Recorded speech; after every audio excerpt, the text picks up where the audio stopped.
Buenos días, es un gusto encontrarnos nuevamente con ustedes a través de Uniradio. Están escuchando Te Cuento la Universidad, un espacio que busca difundir la temática desarrollada en la unidad curricular Introducción a la Universidad.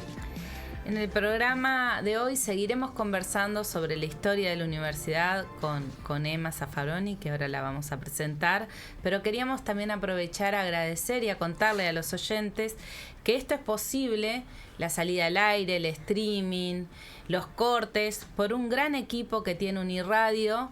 Son pocos, pero muy comprometidos con lo que hacen y realmente nos cuidan en todos los detalles.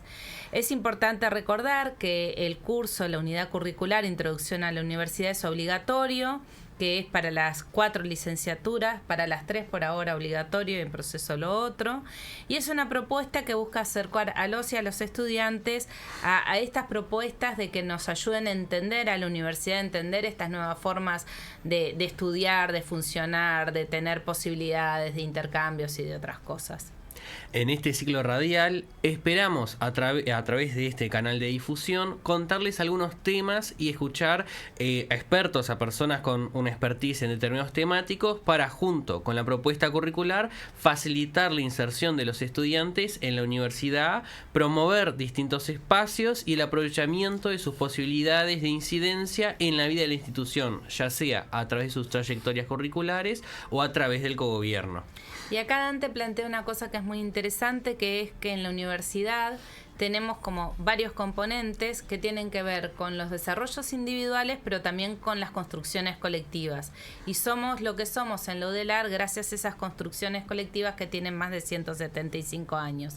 Y esa historia, esa larga historia, es muy compleja de entender, y nosotros tenemos la suerte y la oportunidad de que Emma Zaffaroni, tan generosa como fue con sus clases en Introducción a la Universidad, hoy nos acompaña y nos ayuda con estos temas desde un conocimiento y desde una pasión, sobre todo lo que tiene que ver con la historia reciente y en particular con la historia de la universidad, que agradecemos mucho. Ella, ya les contamos en el programa pasado, va a estar con nosotros durante 3 programas, que tiene estudios de posgrado vinculados a pensar todo lo que tiene que ver con la docencia. Se formó en el IPA, por lo que la pedagogía también estaba siempre sobre la mesa. Tiene varios cursos y varios estudios vinculados a la historia, tiene cosas vinculadas particularmente a la publicación vinculada a la historia de la universidad, entre otras cosas, y hablar con ella de la historia de la Universidad de la República es un privilegio. Así que, Emma, muchas gracias por acompañarnos hoy otra vez. Gracias a ustedes por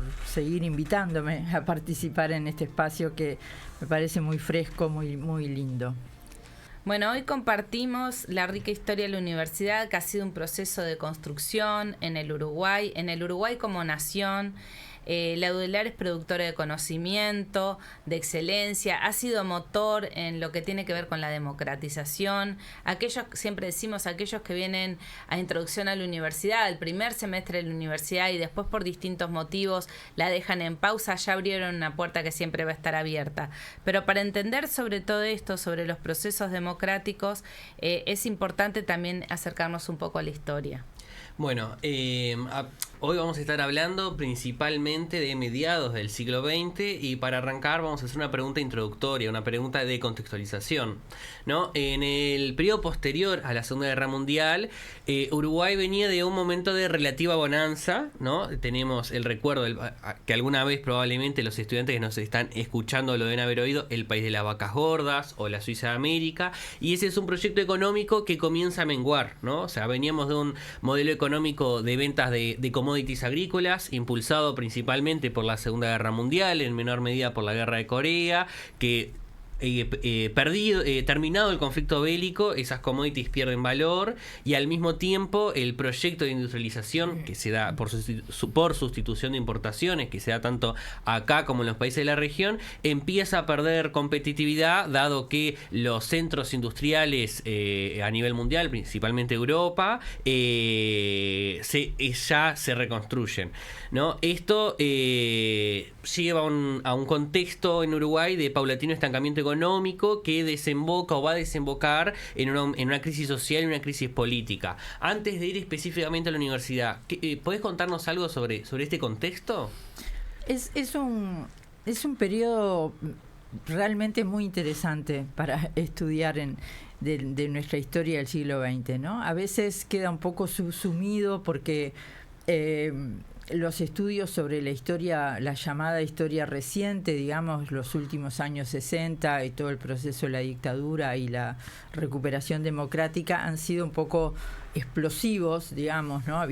Hay en este momento cantidad de historiografías sobre esos temas y ese periodo que en muchos casos se lo denomina como los gobiernos blancos, ¿no? Que son del 58 al 66, a veces quedó como no digo menos estudiado, sino que parece un periodo como más tranquilo, por decirlo de algún modo, y como que acá no pasó nada. Yo ya lo hice hace muchos años, por supuesto, pero cuando uno le hinca el diente a ese periodo, digamos, está lleno de cuestiones bien interesantes para sacar a la luz. Es un periodo muy fermental.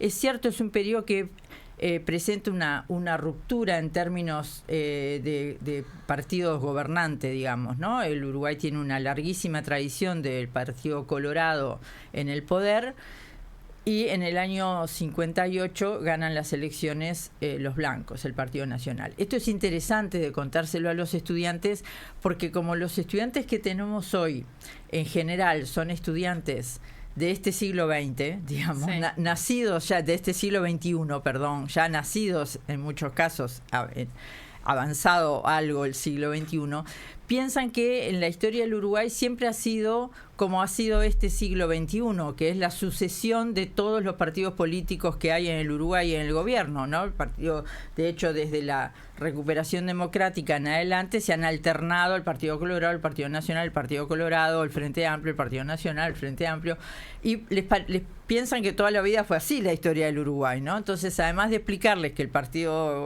Frente Amplio es una coalición y un partido muy, muy modernos, también hay que explicarles que en realidad hasta 1958 prácticamente, si nosotros miramos la historia del país, había sido dominante en los gobiernos del Partido Colorado.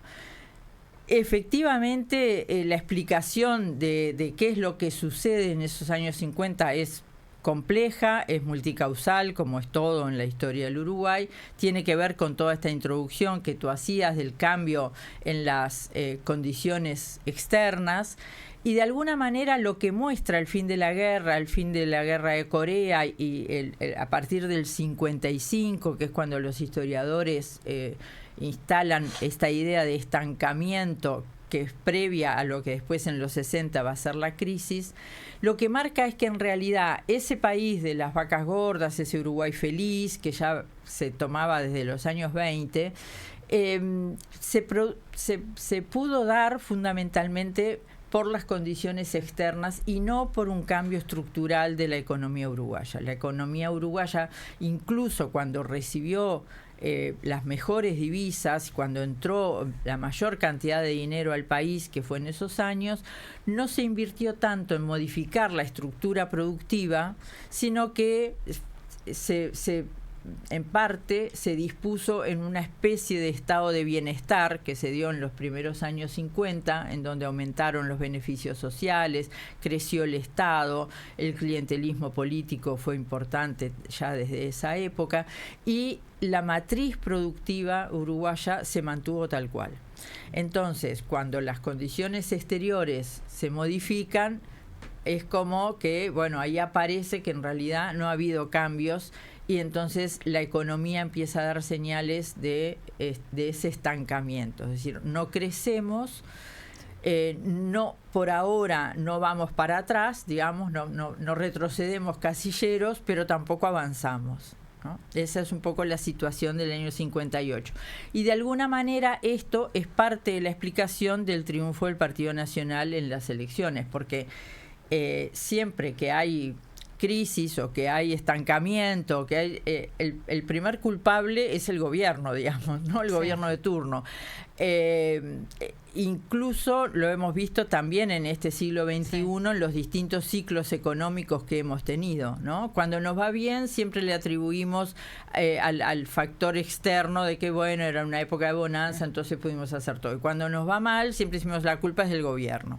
Entonces, en parte, la derrota del Partido Colorado en el 58 puede deberse a esto y además a las alianzas tácticas que hizo el Partido Nacional con el ruralismo, dirigido por Benito Nardone, que fue una alianza interesante, pero que en definitiva no sabemos exactamente cuánto le aportó eso al Partido Nacional, ¿no?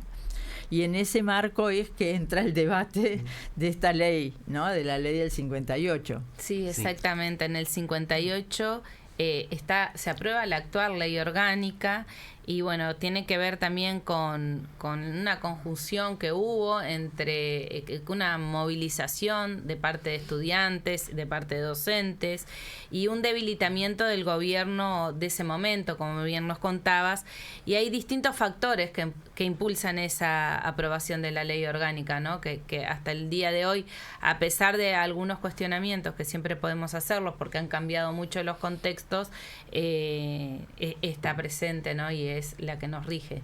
¿Qué nos podés contar de eso, Ena? Yo creo que el 58 para la universidad es un poco, hay que verlo como una encrucijada, ¿no? Como un momento realmente importante.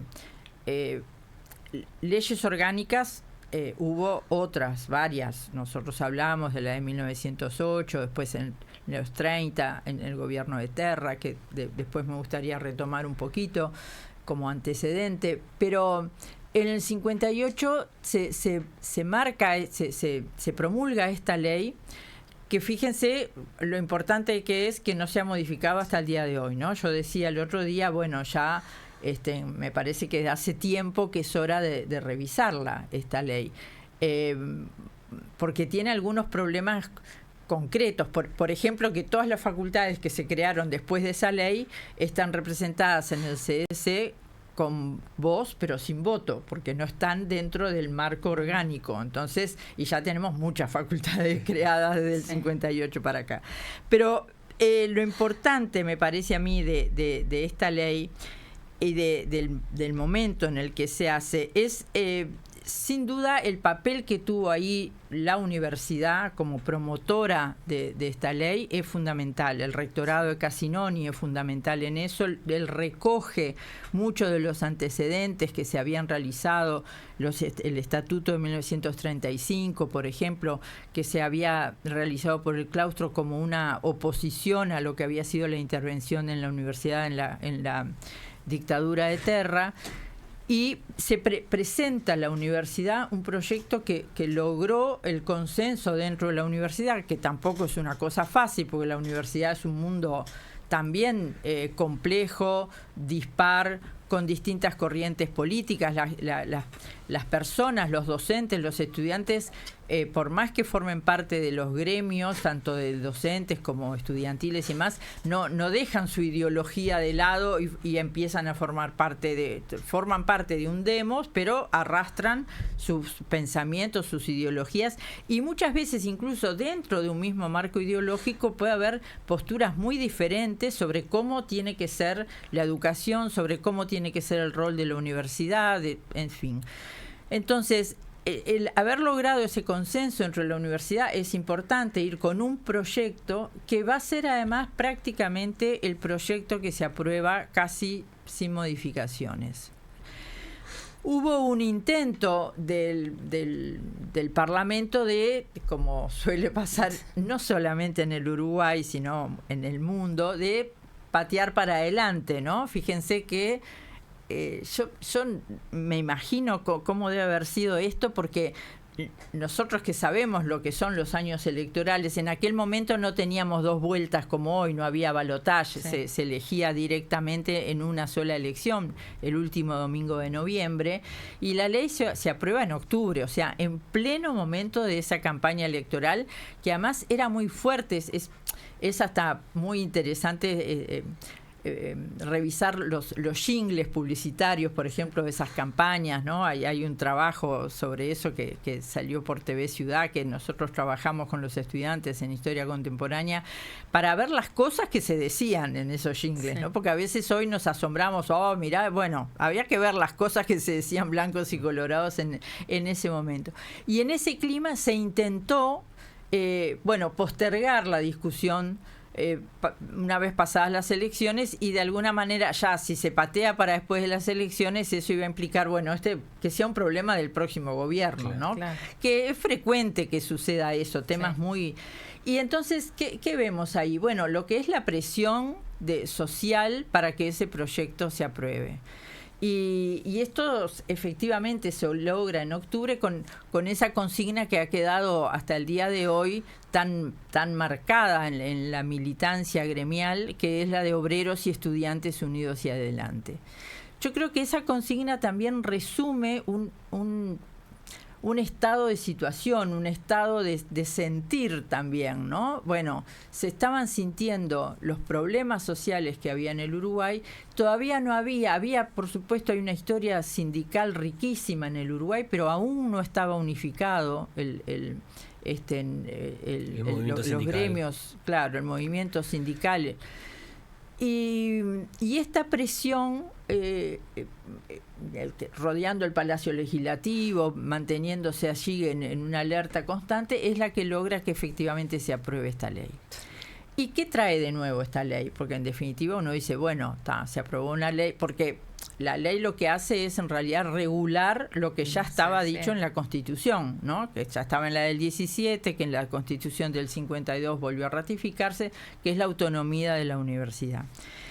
Me parece que lo importante es, en el tema de la autonomía, por ejemplo, señalar que la autonomía que se maneja aquí es una autonomía total, ¿no? Es una autonomía política, en el sentido que las autoridades de la Universidad de la República son nombradas por la propia universidad a partir de las distintas instancias que existen para ello. Es una autonomía técnica, o sea, el Poder Ejecutivo no tiene injerencia ni en las facultades, ni en los programas, ni en los objetivos que se busque a través de esos programas, ni en los institutos, ni en las comisiones, ¿no? Eso es la autonomía técnica, y tiene autonomía presupuestal. Esto quiere decir que hay un presupuesto para la universidad que lo vota el Parlamento, ¿no? Que es la gran discusión todos los años. Y sobre todo cuando hay cambio de gobierno, porque ahí es cuando se vota el presupuesto para todo el quinquenio, ¿verdad? Que luego se hacen las rendiciones de cuenta anuales, pero la administración de ese presupuesto es autónoma, o sea, ese presupuesto lo administra la universidad por sí sola. El otro gran punto me parece que es el del cogobierno, que yo creo que es el avance quizá más importante, ya que la autonomía ya estaba establecida, y el más difícil, ¿no? ¿Y por qué digo esto? Porque, igual que comentaba el otro día, hoy estamos discutiendo nuevamente la posibilidad de la Universidad de la Educación, que ya se discutió en gobiernos anteriores varias veces y que no ha tenido éxito, y lo que tranca eso, digamos, lo que no permite que este proyecto se apruebe es en definitiva el tema del cogobierno. Entonces, a mí me parece que es bien importante que los estudiantes pudieran percibir la importancia que tiene el cogobierno. Después podemos discutir si el cogobierno de la universidad hoy en día funciona excelentemente bien, o funciona más o menos, o funciona horrible, o en este servicio funciona bárbaro y en aquel otro no. Todo eso es discutible. Pero ahí hay un punto en común que hemos hablado en estos programas, que el cogobierno le da la posibilidad al estudiante en unos años como de mucho desestímulo por la utilidad del humano, ¿no? De como persona, cómo aportamos hacia determinados proyectos, determinados ser parte de algo, y el cogobierno no solamente todo lo que implica en lo que tiene que ver el funcionamiento, en la autonomía, en la construcción de lo del AR, sino el cogobierno también en lo que tiene que ver con darle la posibilidad a esos estudiantes de construir y de que su aporte es fundamental, ¿no? Y comentarios de la FIC, de cosas que gracias a la participación de los estudiantes se ha avanzado y se ha crecido y se han encontrado soluciones, creo que son bien importantes. Son bien importantes y marcan, me parece a mí, un cambio que yo creo que tiene que ser difícil para los estudiantes Sin que duda. ingresan a la universidad, porque vienen de un sistema en donde no tienen ningún espacio para incidir. Digamos, en secundaria se puede formar parte de los gremios estudiantiles. Los gremios estudiantiles pueden tener más o menos incidencia. Nosotros vimos el otro año, por ejemplo, todo el conflicto que hubo en el IABA con el tema del local, del ámbito que se le había prestado a los estudiantes y a lo que llevó eso, ¿no? Hasta sacar al director de su cargo, la lucha que tuvo ese gremio estudiantil. Hoy escuchaba, antes de venir para acá, un estudiante del gremio del Zorrilla hablando sobre toda esta situación que hay ahora con estas amenazas de tiroteo, etcétera, etcétera. Ahora, los estudiantes no pueden incidir en el plan de estudio, no pueden incidir en qué materias cursan o no cursan, en si son exonerables o si van a un régimen de examen. Eso en secundaria no existe. Entonces, el estudiante entra a la universidad y se encuentra con un mundo que es muy nuevo y que le cuesta mucho incorporar, me parece. Y no sé si alcanza con tener un curso de introducción a la universidad para que el estudiante pueda incorporar realmente, internalizar lo que implica poder ser parte del gobierno, poder ser parte del gobernarse a sí mismos, digamos, ¿no? Sí. En colectivo.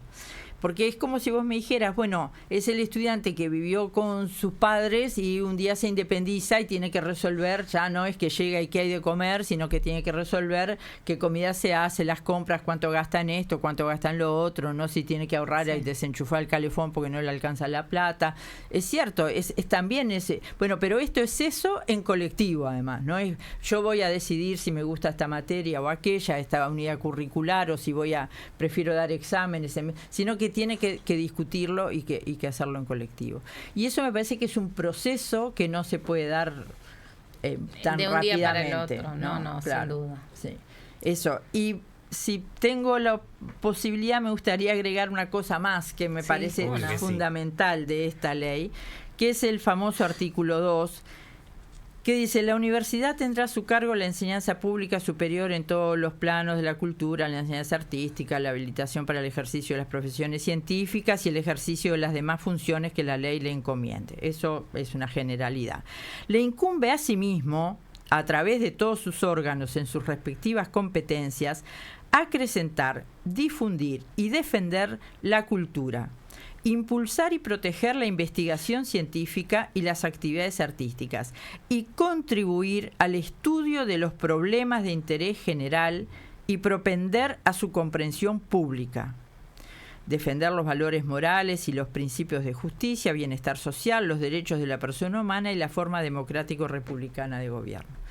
Esto que está puesto en los materiales y resaltado de contribuir al estudio de los problemas de interés general y propender a su comprensión pública, me parece que marca un aspecto sustantivo. Es decir, la universidad no trabaja a puertas cerradas, no trabaja para adentro, trabaja para el país, trabaja para esa nación, trabaja para el Estado.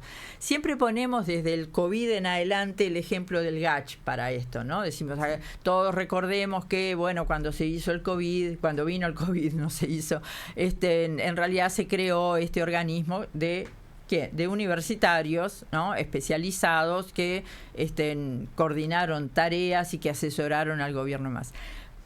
Pero así como está ese caso concreto, vamos para atrás y tenemos montones de situaciones, ¿no?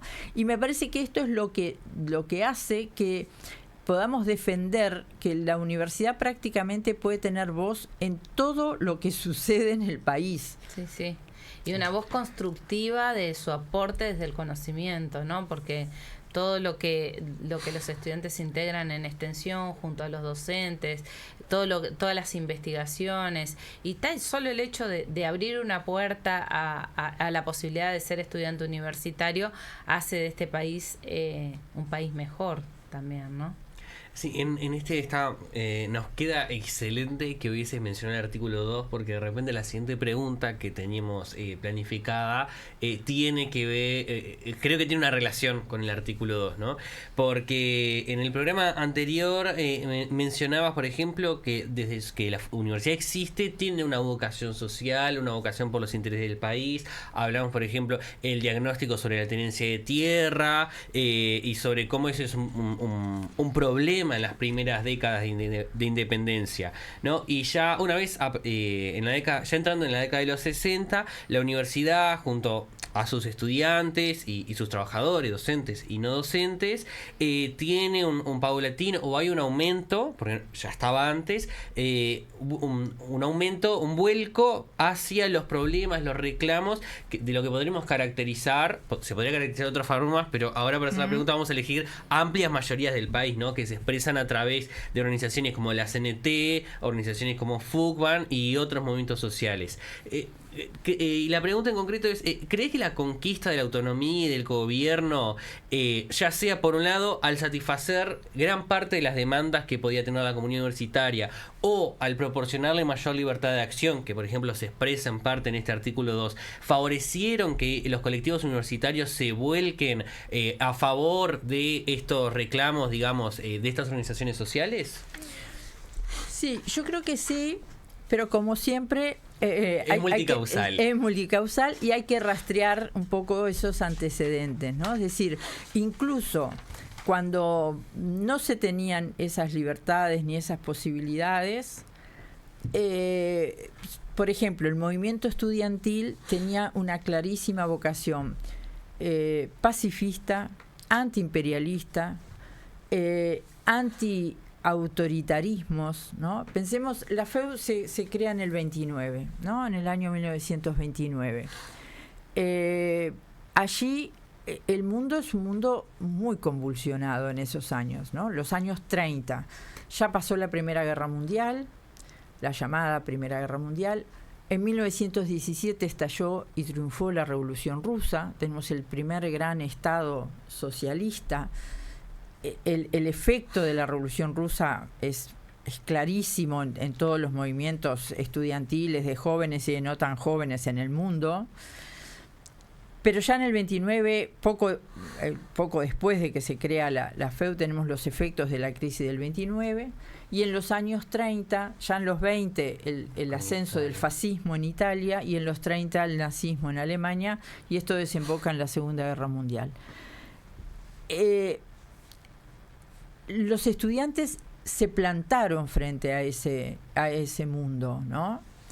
Con una postura muy clara de rechazo a la guerra, pero de rechazo también a los fascismos, de rechazo a los gobiernos que podían ser constitucionalistas, pero que pretendían intervenir en la universidad, como fue la dictadura de Terra, ¿no? Acá la dictadura de Terra, que se la conoce a veces como la dicta blanda, porque no hubo tanto desmán, pero hay que estudiarla, ¿no? Y yo creo que las violaciones a los derechos, no sé si se pueden medir como en esta otra hubo más, entonces aquella no fue tan mala, ¿no? Para la universidad, la dictadura de Terra fue tremenda, ¿no? Destitución del rector, de muchos decanos, intervención, nueva ley orgánica, recorte de posibilidades, de autonomía, intervención directa, o sea, fue muy fuerte.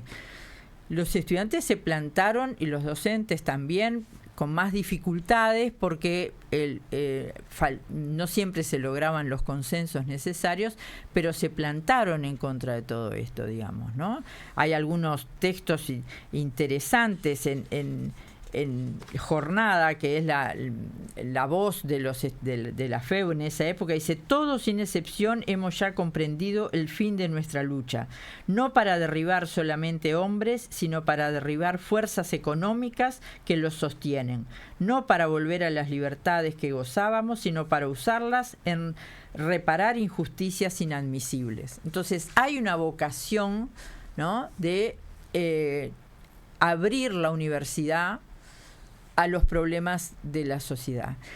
Y claro, ¿qué pasa en los años 60?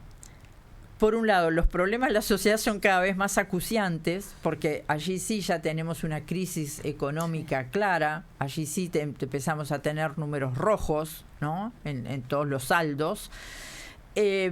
Por otro lado, los movimientos sociales se organizan cada vez más. En el año 64, el proceso de fundación de la CNT, que también es un proceso que no podemos marcar un día, tal día se creó la CNT, pero bueno, este proceso de unificación del Congreso del Pueblo, de unificación de varios sindicatos, culmina en la creación de la CNT, la Convención Nacional de Trabajadores.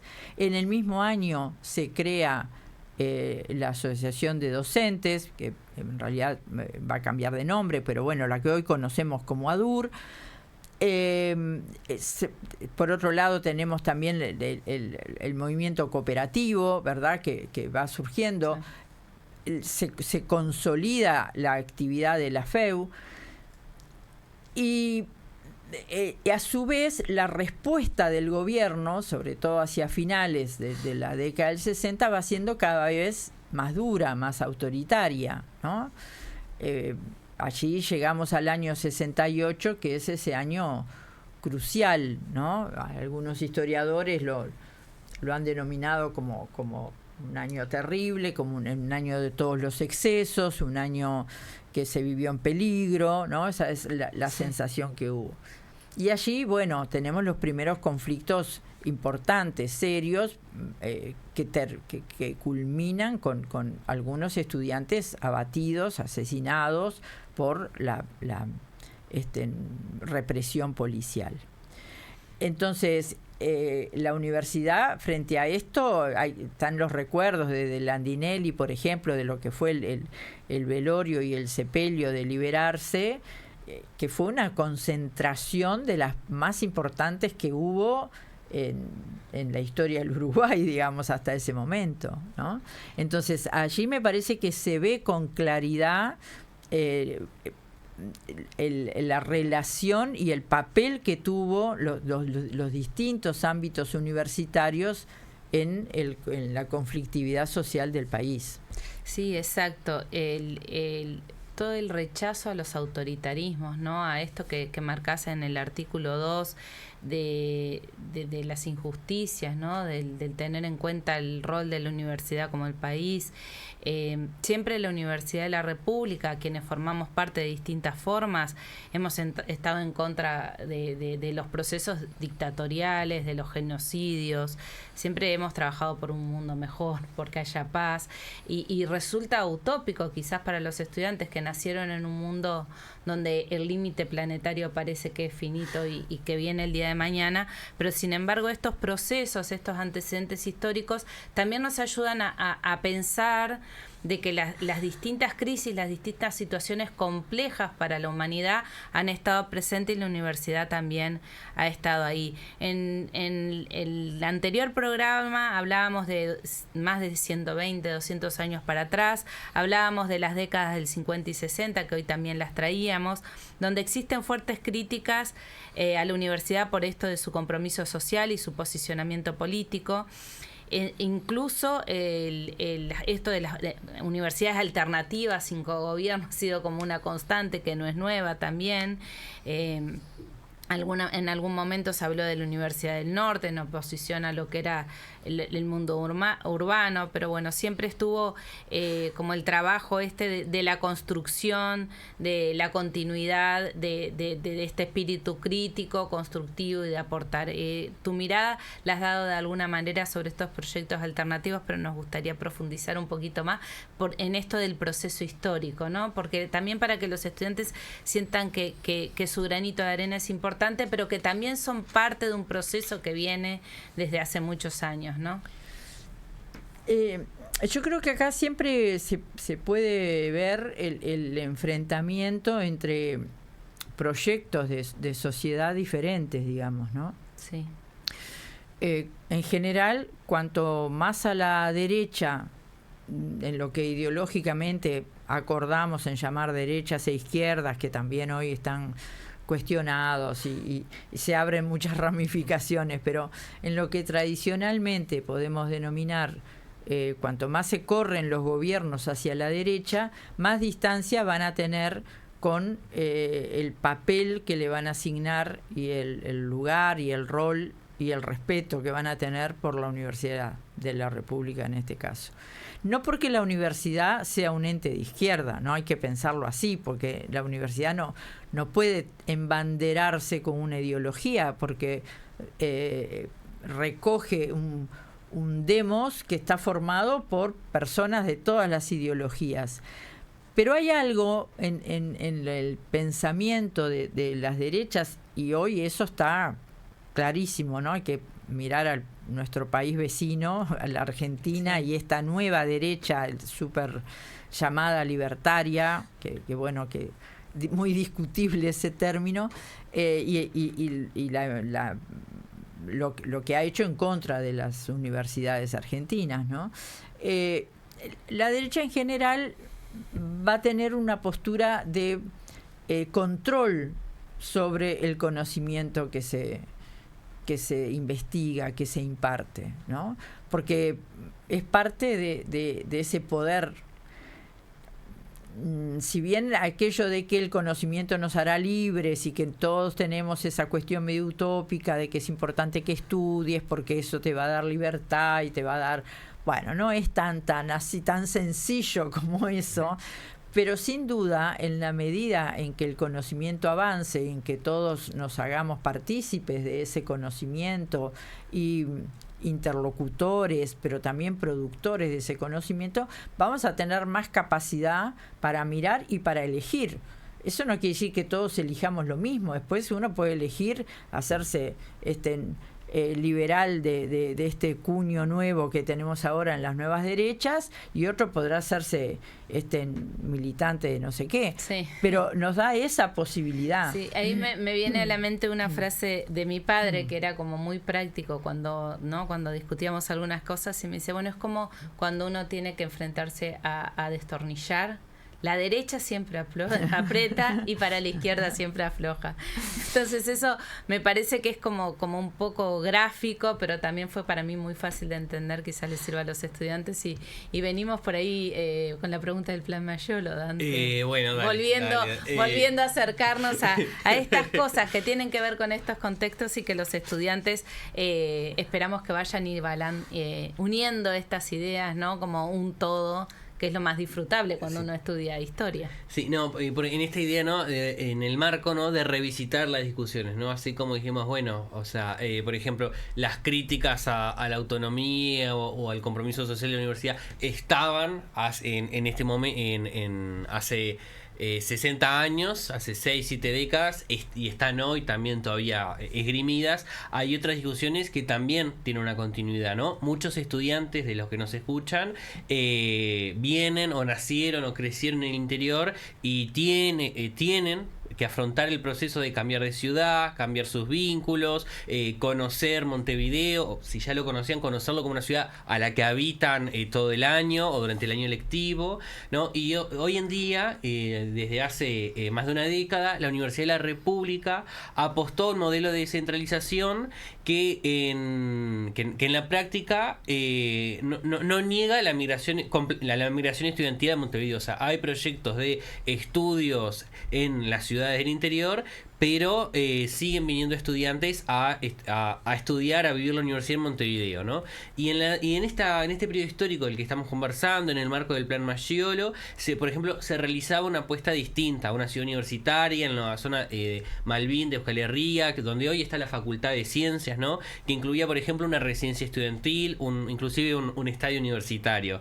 Y más allá de la particularidad de la ciudad universitaria, y centrándonos en el plan, ¿podés contarnos sobre el plan, sobre la proyección que en ese plan, en ese proyecto se daba la Universidad de la República, y también un poco por qué ese proyecto no terminó de culminarse, no terminó de concretarse.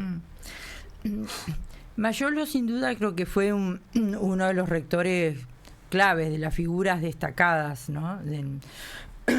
de la universidad. Fue interesante la influencia que tuvo también de Darcy Ribeiro, que fue el creador de la Universidad de Brasilia, que no logró tampoco culminar su proyecto porque en el año 64 se produce el golpe de Estado en Brasil y el proyecto de esa universidad nueva, diferente, moderna, que había pensado Darcy Ribeiro, queda por allí. Él viene acá al Uruguay, hay una conferencia, y de alguna manera Mayolo recoge algunas de esas cosas. Yo no estoy diciendo que imite el plan de Darcy Ribeiro, que además las realidades de Brasil y de Uruguay son completamente distintas, pero se lo ve esto como un antecedente que nutre, digamos, la riqueza del plan Mayolo. El plan implicaba una modificación importante de la universidad. ¿Se acuerdan que en la columna pasada hablábamos de esta dificultad entre una federación de facultades o una centralización? Bueno, y Mayolo veía las complicaciones que tenía la federación, digamos, este estilo de federación de facultades, porque en definitiva una federación de facultades, bueno, puede llevar a que al final cada facultad medio que hace lo que quiere, digamos, o lo que le parece, no lo que quiere, lo que quiere, lo que decide el ámbito, consejo, claustro de cada una de las facultades. Entonces él pensaba organizar la facultad de otra manera, digamos, y pensaba la creación de unos institutos centrales que transversalizaran a la universidad, digamos, ¿no? Pensaba que también había que fortalecer mucho la investigación. Esto tiene que ver también con el contexto histórico y lo de fortalecer la investigación con mucha vinculación con la extensión universitaria. Acá arranca todo, no arranca, ya viene de antes, pero todo el tema de la extensión, vieron que igual que el otro día yo también decía, hay temas que son recurrentes en las discusiones, este es otro de los temas recurrentes, ¿no? Nos cuesta ponernos de acuerdo en qué es extensión, qué quiere decir. Hasta el término extensión universitaria está en debate, ¿no? Quienes prefieren hablar en otras terminologías, vinculación con el medio, con la sociedad, no esta sensación que tenemos, bueno, entonces los universitarios, ¿no?, salen a dar su postura, su saber y lo comparten con el llano, digamos, ¿no?, con aquellos pobres que no accedieron a la universidad. No, la extensión tiene que ser un diálogo, tiene que ser un tema de ida y vuelta. La universidad tiene que aprender de los que no son universitarios, de la vida que transcurre por fuera de la universidad. Exacto. Entonces creo que esta apuesta a la extensión era muy importante en este plan Mayolo también, y esta apuesta a la investigación vinculada a la extensión, ¿no?, como ámbitos totalmente diferentes. Y Mayolo ya se planteaba, por ejemplo, la creación de una facultad de la educación. A pesar de que ya existía, en ese momento existía solo el IPA como organismo de formador de profesores y los institutos de formación docente en el interior del país, formadores de maestros. Y entendía justamente que había que hacer algún tipo de conexión para no duplicar los presupuestos, ¿no? Que a mí me parece que eso es un tema interesante también con vigencia hoy en día, de mirar, ¿no?, si la universidad, ¿no?, de repente no tendría quizá la oportunidad de en esta estructura pensar cómo se podrían hacer algunas unidades curriculares, cursarse en un solo lugar y no repetirse. Eso es cierto que sería viable si hubiera, por ejemplo, una ciudad universitaria, es decir, y si tuviéramos un país en donde los estudiantes pudieran dedicarse a estudiar, y no a trabajar y estudiar como pasa acá con un porcentaje importante, ¿no? Entonces, si tú me decís, sí, yo tengo que cursar esta unidad curricular en la FIC, pero esta otra la curso en humanidades y en otro horario, me parece que en la práctica eso, por más que Montevideo es una ciudad acotada para lo que son otras ciudades del mundo, no es fácil, ¿no? En otras partes del mundo esto funciona porque los estudiantes estudian, ¿no? Se dedican a estudiar y en los 4 años que hacen hacen la carrera en 4 años, no en 6, 8 o 14 como nos pasa acá, porque es por eso, porque se dedican a eso, ¿no? La creación de becas, por ejemplo, yo creo que la universidad ha ido emparchando este problema, a pesar de que ahora hay un impulso importante hacia la descentralización, pero que no es suficiente, y ha ido emparchando con, bueno, bienestar estudiantil, becas para los estudiantes que vienen del interior, convenio también con las intendencias que generan esos alojamientos para los estudiantes que vienen del interior, el comedor estudiantil, etcétera, etcétera, como una forma de, bueno, acercar o mejorar las posibilidades, pero falta todavía en ese sentido, ¿no?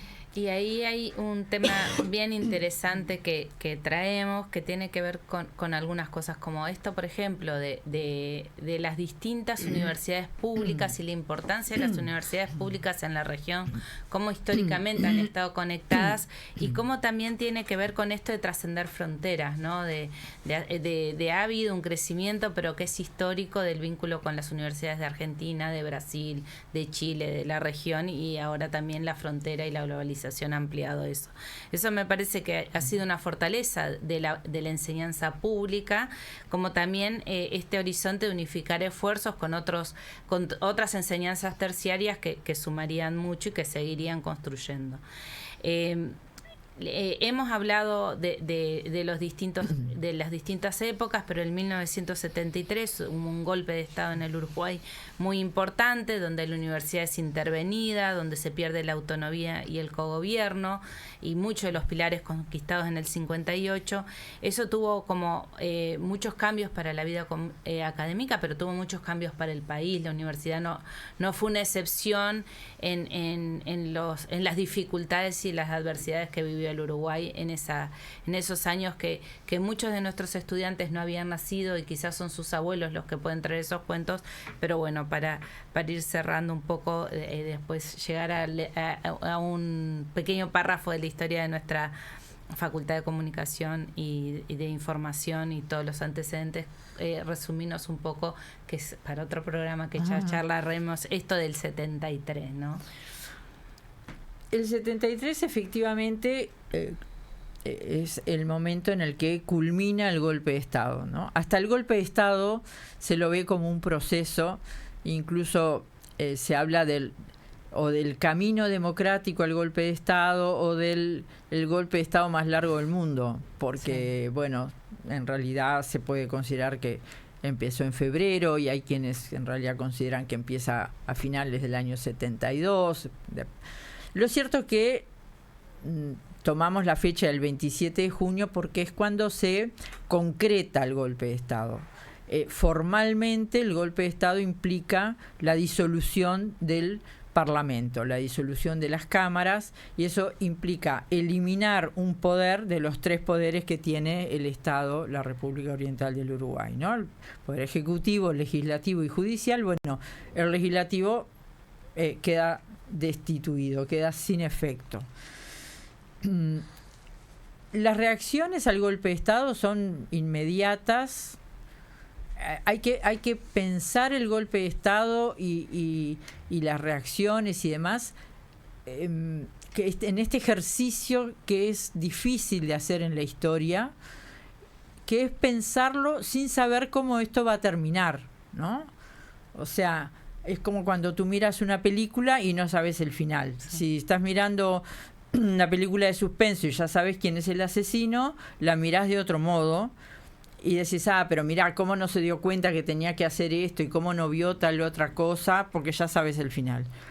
Esto es un poco lo mismo. En historia siempre hay que hacer ese ejercicio, ¿no? Bueno, el Uruguay no tenía una gran tradición de golpes, tampoco que no hubiera tenido ninguno, ¿no? Tuvo varios, pero se pensaba posiblemente una cosa más corta, menos terrible de lo que después fue la instalación de la dictadura. Con menos represión. Menos Los movimientos represión, sociales esperaban menos represión, por ejemplo.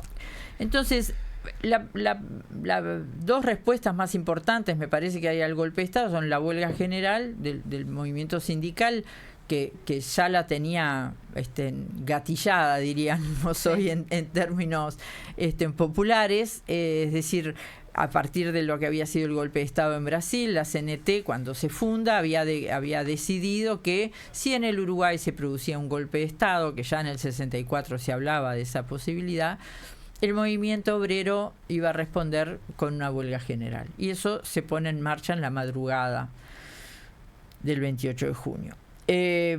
Por otro lado, en el 9 de julio hay una gran concentración en donde que se congrega de una manera, en términos comunicacionales, muy interesante, porque no se podía convocar públicamente.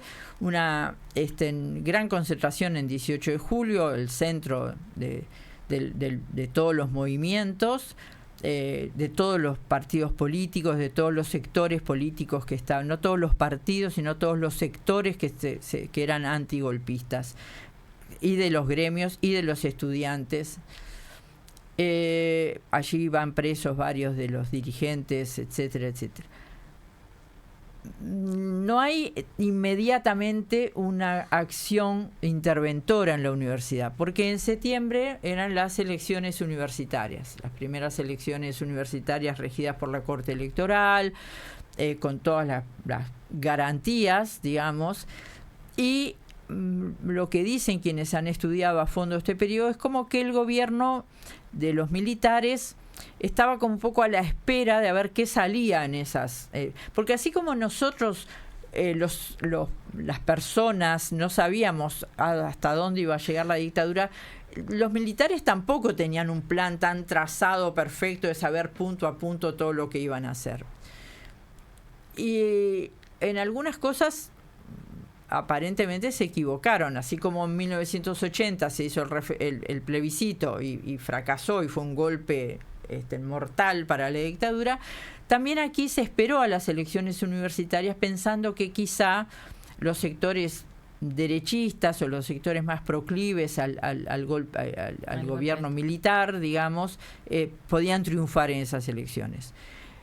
Fue todo lo contrario. Las elecciones de septiembre del 73 muestran un altísimo porcentaje de apoyo a la FEU y a ADUR, digamos, a los candidatos presentados por la FEU para los ámbitos estudiantiles y de ADUR para los ámbitos docentes. Entonces, a partir de ahí se concreta la intervención. Y es interesante ver qué quiere decir la intervención, ¿no? Porque yo a veces digo, nosotros los docentes a veces usamos términos cuando, igual que le decimos a los estudiantes, bueno, rigen las medidas prontas de seguridad. Y al estudiante de hoy no le dice nada, qué son las medidas prontas de seguridad, bueno, ¿qué quiere decir la intervención? El término parece ser claro, ¿no? Es la posibilidad, no, la realización directamente de la injerencia del Poder Ejecutivo en el ámbito universitario. O sea, es la pérdida de la autonomía en los aspectos más concretos, ¿no? Aquí también van presos, destituidos o exiliados, el rector, los decanos, las autoridades más importantes, y la intervención implica que el Poder Ejecutivo pasa a nombrar a las autoridades universitarias directamente. O sea, deja de existir el cogobierno y deja de existir eso que tiene la universidad y que se crea a sí misma, digamos, y se gobierna a sí misma, ¿no? Es como el horizonte de paz se acaba y hay un autoritarismo muy fuerte, ¿no? Una cosa muy violenta para lo que han sido los procesos en el Uruguay. Bueno, me miran a mí, pero en realidad ya estamos en hora, así que de repente vamos a ir cerrando. Le agradecemos mucho a Emma que haya participado. Vamos a tener, todo indica que vamos a tener una instancia más para seguir conversando de estos temas y de repente llegar a la apertura, terminar este proceso y llegar del gobierno cívico-militar y llegar a la apertura democrática. Así que muchas gracias por acompañarnos hoy. Gracias a ustedes y bueno, en la medida de mis posibilidades universidades, vamos a seguir trabajando con esto. Muy quedan generosa. anotaciones. Ha sido muy generosa en preparar y en ayudarnos en este proceso de estos temas tan complejos y tan dedicados para transmitir a los estudiantes. Nos vamos con algo de música. Gracias. Moviendo los pies